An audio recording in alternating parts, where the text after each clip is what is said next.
Хэм хүнд үзэгчид та бүхний энэ өдрийн амар амгалан айлтгая.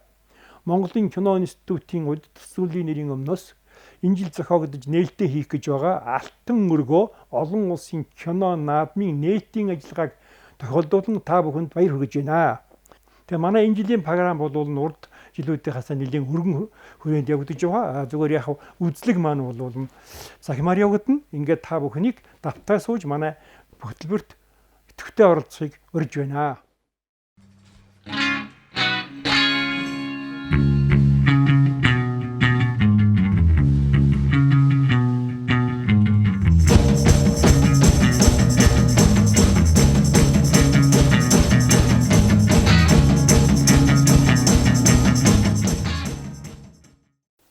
Сайн байцгаана уу?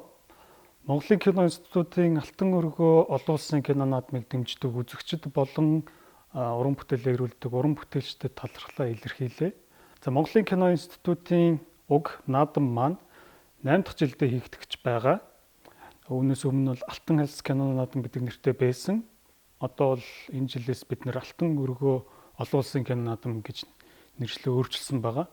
Өргөө гэдэг маань болохоор Монгол гэрийн хүнд тгсэн нэр учраас бас Монголын кино урлаг гэдэг энэ гэрт уран бүтээлээ тойруулж яадаг уран бүтээлчд маань бас уран чадвараа хөгжүүлээд Монгол соёл дээрээ тулгуурласан чанартай сайн бүтээлүүд хийж олон улсад танигдж Монголын кино урлагийг бол дэвшүүлээсэй гэсэн тийм бэлэгдэлтэй байгаа. Энэ жил хэдий одоо энэ цар тахлын улмаас бид нэр ингээд цахимаар хийж байгаа боловч яг бүр өндөө бол бид нар бас кино наадмаа цуцлах боломж байсан. Гэхдээ цуцлаагийн учир нь болохоор бид нар яг энэ Монгол уран бүтээлчтэй ялангуяа залуу уран бүтээлчтэй бас дэмжих үүднээс энэ кино наадмаа бол хийхээр сэтгэл сулуутсан байгаа. Монгол уралдаанд хэсэгт маань яг 28 бүтээл хүлээж авсан. Тэгэхээр энэ 28 бүтээлээс бид нар бас хооронд нь өрсөлдөөнийг сайжруулах яг зорилгоор бид нар бол уралдаанд хэсэгтээ тодорхой хэмжээний кинонуудыг сонгодог. Олон улсын уралдаанд хэсэгт харин энэ жил 70 орны 558 бүтээл хүлээж авсан нь болохоор өмнөх жилийнхээс бол 100-аас илүү тоогоор бол ихсэн тийм тоо баримт байгаа.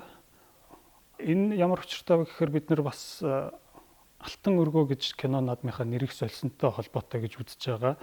Яг гэвэл англиар нь бол бид нэр Golden Gear буюу бас энэ юурт биш энэ гэр гэдэг үгийг олон улсад таниулахаар Golden Gear гэж нэрлсэн нь бас өмнөх тэр Алтан халис гэж галигдсанаас илүүтэй бас гадаад уран бүтээлчдэд бол тогтцтой хүрцтэй байгаа нь бол энэ тоо баримтаас бол харагдаж байгаа.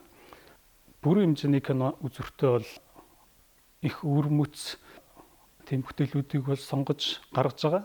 Тэгэхээр бүтээл бол та нарт бас ямар нэгэн сэтгэлийн таашаал гоо зүйн мэдрэмж өгнө гэдэгт бол найдаж байна. Энэ жилийн онцлог бас нэг хэсэг маань болохоор онцлог уран бүтээлч гэдэг шинэ хэсгийг бид нэр энэ наадамд оруулж ирж байгаа. Тэгэхээр энэ онцлог уран бүтээлчд бол Канадын бас Монгол угсаатай Алс Тэлэнгүүд гэдэг уран бүтээлчийн 4 хүүхэлдэйн киног бол сонгосон байгаа. Тэгээд нэг одоо хүүхэлдэйн кино болох Дөрвөн тэнгэр гэдэг хүүхэлдэйн кино нь бол манай кино наадмаар дэлхийн нээлттэй хийж байгаа тийм том үйл явдал болж байгаамаа.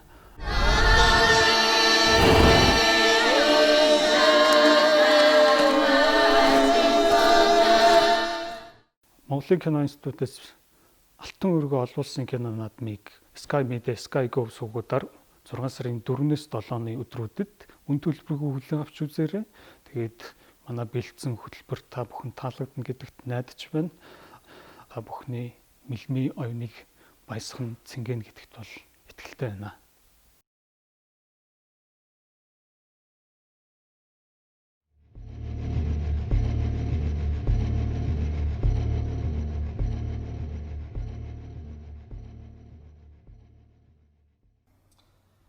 Сайн байцгаана уу та бүхэн Алтан өргөө олон улсын кино фестивалд автаа морилно. Манай кино In the Land of Lost Angels Алтан өргөө олон улсын кино наадамд оролцож байгаа. Бишрэл киног нариулж би гол дүрүүдийн нэгэн тоглосон.